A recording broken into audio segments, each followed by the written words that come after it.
আসসালামু আলাইকুম। আমার নাম তাহমিনা তমা। আমার বাবা মোহাম্মদ রফিকুল ইসলাম। আমার মা মোসাম্মদ হুসনিয়ারা। আমার বাসা গ্রামের বাসা কুতুবপুর। আমি 2024 সালে এসএসসি পরীক্ষায় ঘাটাইল উপজেলার মধ্যে শ্রেষ্ঠ শিক্ষার্থী নির্বাচিত হয়েছি। এটা তো একটা স্বীকৃতি নয় শুধু, এটা হলো আমার একযোগ সাধনা এবং মেধা মননের এক বিশেষ প্রাপ্তি। তার জন্য আমি অনেক আনন্দিত। প্রথমেই ভূমিকা ছিল আমার বাবা মার, যারা আমার জন্য অনেক নিরস প্রচেষ্টা করেছেন। তারপরে ছিল সেই সাথে আমি শ্রদ্ধা ও কৃতজ্ঞতা জ্ঞাপন করেছি আমার সকল শিক্ষক ও শিক্ষিকা মণ্ডলী, তার সাথে আমার সহপাঠীরা, তাদেরকে আমি ধন্যবাদ জ্ঞাপন করতে চাই। আমি এখন এইচএসসি পরীক্ষা দিয়েছি, তারপরে আমি এখন অ্যাডমিশনের জন্য প্রিপারেশন নিচ্ছি। আমি সেভাবে এগিয়ে যেতে চাই। তাদের জন্য পরামর্শ, তারা তাদের কাজটা নিয়মিত করে যাবে, কোনো কাজ আগামীর জন্য ফেলে রাখবে না। এসএসসি 2টা আমি রফিকুল ক্যাডেট স্কুল বর্তমান শাখা থেকে দিয়েছি। আমার যে শিক্ষিকা মণ্ডলী ছিলেন, তাদের প্রচেষ্টার কারণে আমি দূরে এগিয়ে যেতে পেরেছি। এখানে আমাদের বড়চলা রফিকুল ক্যাডেট স্কুলের সকল শিক্ষক এবং শিক্ষিকা মণ্ডলী অনেক আন্তরিক। আমাদের এখানে শামীম স্যার, তার সাথে অন্যান্য পরিচালক বৃন্দ যারা আছেন, তারা সবাই অনেক ভালো। ওনারা আমাকে অনেক সাহস দিয়েছেন। ওনাদের কারণে আমি এই সাফল্যটা অর্জন করতে পেরেছি। যারা তাদের সন্তানদেরকে ভর্তি করাতে চান, তারা ভর্তি করাতে পারে। আসসালামু আলাইকুম। রফিক রাজু ক্যাডেট স্কুল বড়চনা শাখার 2024 সালের এসএসসি পরীক্ষায় আমাদের এক প্রিয় ছাত্রী তাহমিনা তমা, সে ঘাটাইল উপজেলায় মানবিক বিভাগ থেকে শ্রেষ্ঠ শিক্ষার্থী এবং প্রথম স্থান অর্জন করেছিল। গতকালকে ঘাটাইল প্রশাসন এবং ইউনু তাহমিনা তমাকে পুরস্কৃত করেছে। এর জন্য আমি রফিক রাজু ক্যাডেট স্কুল বড়চনা শাখার পক্ষ থেকে ঘাটাইল প্রশাসন এবং ইউনু মহোদয়ের প্রতি আন্তরিক কৃতজ্ঞতা ধন্যবাদ জ্ঞাপন করছি।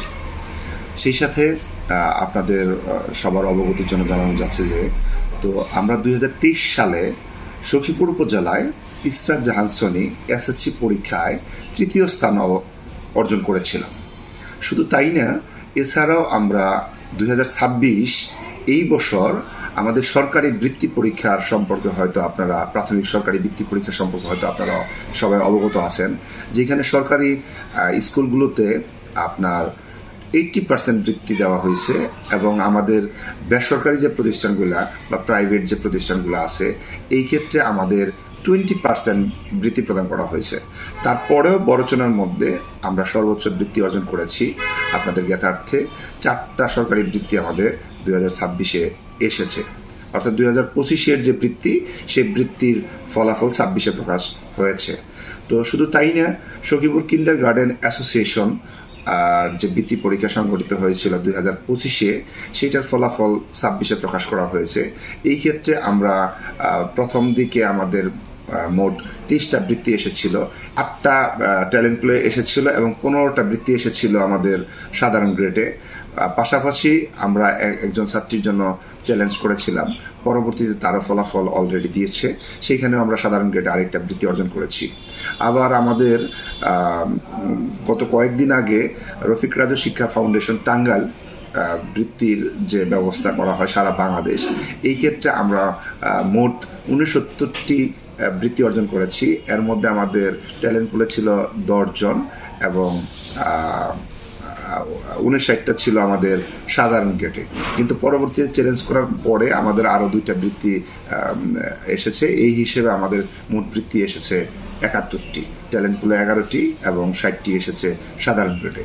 তাই আমি অভিভাবকদের উদ্দেশ্যে বলবো, যেহেতু বড়চনাতে বিভিন্ন এরিয়া থেকে ছাত্রছাত্রী প্লাস অভিভাবক আসে এবং যারা নতুন আপনারা চিন্তা ভাবনা করতেছেন যে আপনাদের সন্তানদের বড়চনামুখী করবেন, বড়চনায় ভালো প্রতিষ্ঠানে ভর্তি করাবেন, সেই ক্ষেত্রে আমি আপনাদের আহ্বান জানাবো, যারা আপনাদের সন্তানদেরকে বড়চনা এরিয়াতে পড়ানোর চিন্তা ভাবনা করতেছেন, সকল প্রতিষ্ঠান খোঁজ খবর নেবেন, কোন প্রতিষ্ঠান কেমন, টিচার স্টাফ কেমন, পরিচালক মহোদয়গুলো কেমন হয়, আপনারা যাচাই বাছাই করার পরে সিদ্ধান্ত নেবেন।